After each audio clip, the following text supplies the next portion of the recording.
Assalamualaikum warahmatullahi wabarakatuh. Salam sejahtera bagi kita semua. Jumpa lagi pada Dadang Suwana Channel.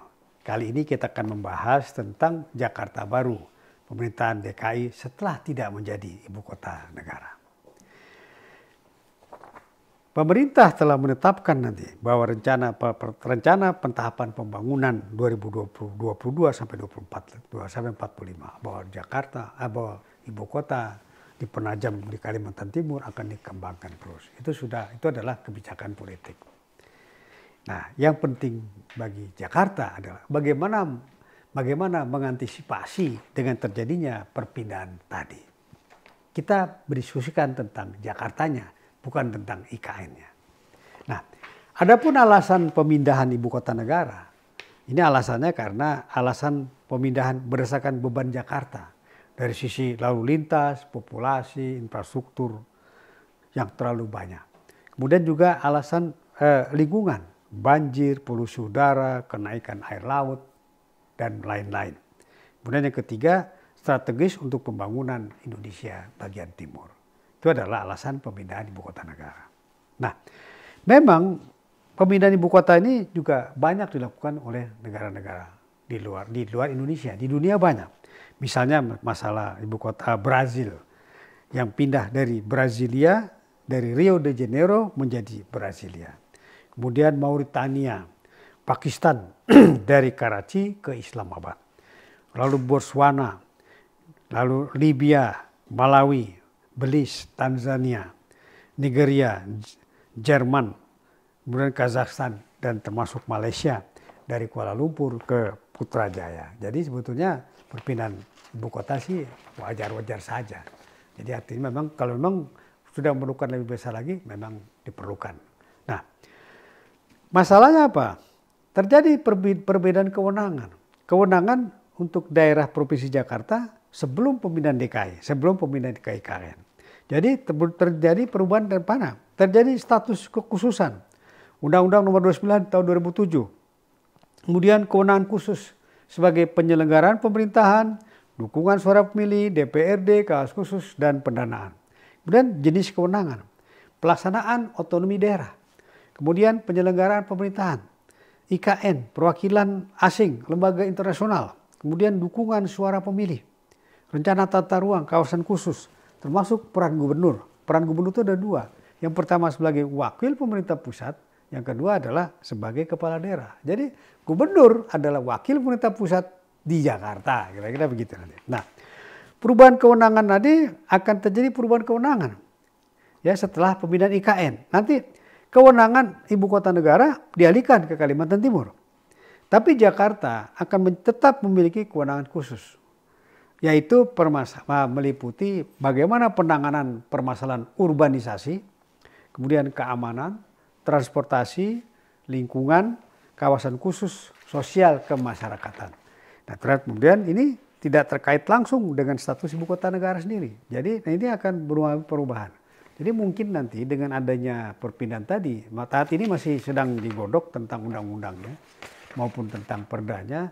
Nanti Jakarta itu mungkin mirip dengan semacam otonomi khusus yang ada di Papua maupun di Aceh atau lebih tinggi lagi. Kira-kira gitu. Ini yang sedang digodok oleh pemerintah pusat maupun pemerintah daerah di DPR maupun di DPRD. Jadi begitu berubah, maka terjadi transformasi pemerintahan. Itu akan terjadi perpindahan. Pemerintah pusat yang tadinya di Jakarta pindah ke Kalimantan Timur, akan terjadi kekosongan pemerintahan di situ. Tapi pemerintah pusatnya pemerintah daerahnya masih ada. Kemudian akan terjadi penyesuaian struktur. Struktur pemerintah daerah Jakarta ini harus seperti apa? Ini yang lagi sedang goyang sebetulnya, masih sedang disusun mau jadi seperti apa kira-kira akan nantinya ke depan. Nah, kemudian dengan adanya perubahan tadi diharapkan akan terjadi peningkatan efisiensi, efektivitas pelayanan publik. Tujuan penyelenggaraan pemerintahan itu cuma 3. Bagaimana pelayanan kepada masyarakat. Yang kedua, bagaimana peningkatan pemberdayaan kepada masyarakat. Yang ketiga, bagaimana peningkatan daya saing masyarakat. Nah, diharapkan dengan perpindahan tadi, momentum ini bisa dimanfaatkan oleh pemerintah daerah. Ya, sehingga terjadi efektivitas penyelenggaraan maupun efisiensi dari penyelenggaraan pemerintah daerah itu sendiri. Harapannya seperti begitu, sehingga begitu terjadi perubahan, kita bisa nggak menangkap peluang, kan? Atau kita meminimalkan tantangan. Jadi sama dengan teori SWOT. SWOT itu ada bagaimana kita meningkatkan kekuatan, meminimalkan kelemahan, kita ubah tantangan menjadi tentengan. Nah, ini di sini. Nah, kemudian peluang bisa menjadi uang. Bisa nggak Jakarta menangkap peluang ini? Ini yang perlu dilangkap tadi. Nah, jadi ini perlu.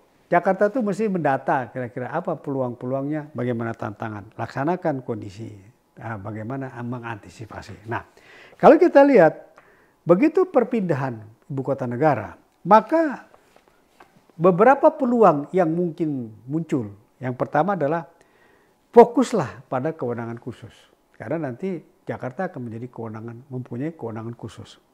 Kemudian yang kedua, bagaimana penanganan masalah urbanisasi menjadi lebih baik. Karena bonus demografi, Jakarta pasti itu sudah mengalami. Ada terjadi ledakan penduduk. Nah, penduduk itu jumlahnya banyak. Itu bisa nggak kita menjadi peluang atau bisa nggak menjadi tantangan? Itu yang perlu kita antisipasi di situ. Ya, jadi bagaimana penanganan masalah urbanisasi agar lebih baik.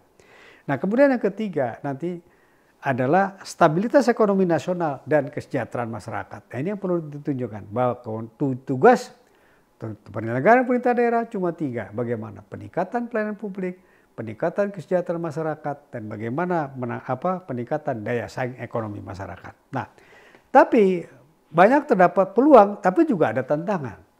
Tantangan yang perlu diantisipasi oleh pemerintah daerah Jakarta, yang pertama adalah penyesuaian regulasi. Regulasi ini perlu dipersiapkan. Regulasi ini dalam bentuk kebijakan. Kebijakan itu ada 3, kebijakan strategis, kebijakan taktis, dan kebijakan teknis. Jadi di pemerintah daerah harus dibuat perda bagaimana mengantisipasi hal tersebut. Yang kedua, dibuatlah peraturan gubernur.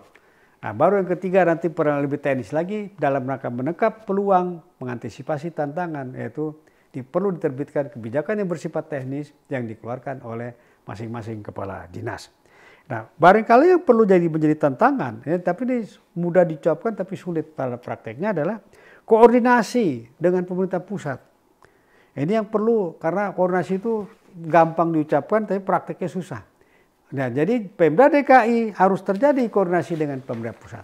Nah, kemudian berikutnya lagi adalah bagaimana peningkatan kapasitas, baik kapasitas SDM, sumber daya, dan lain-lain. Nah, peluang Jakarta ini nanti akan fokus pada kewenangan khusus, yaitu meliputi Jakarta itu kewenangan khusus bagaimana penanganan masalah urbanisasi, keamanan, transportasi, lingkungan, kawasan khusus, dan sosial kemasyarakatan. Nah, nanti mudah-mudahan akan terjadi peningkatan efektivitas, efisiensi pengelolaan kewenangan penyelenggaraan pemerintah daerah.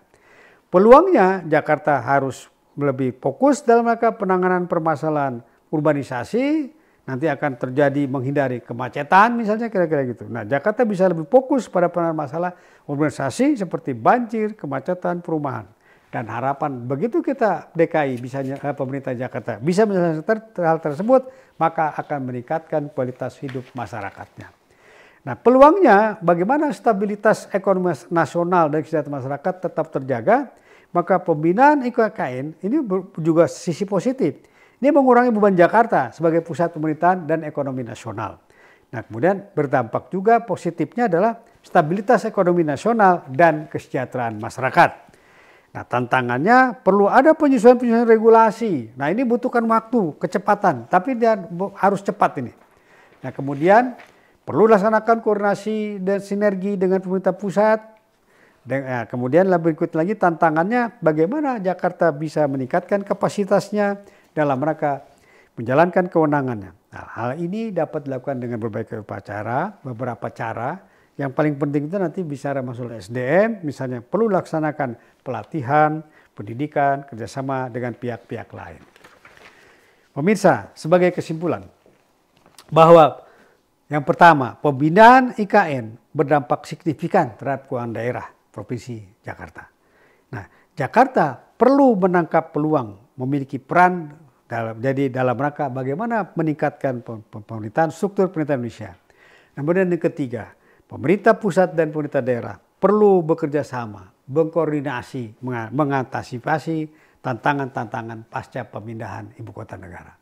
Sehingga mudah-mudahan pemerintah daerah, pemerintah Jakarta, kota Jakarta dapat menjadi lebih baik lagi.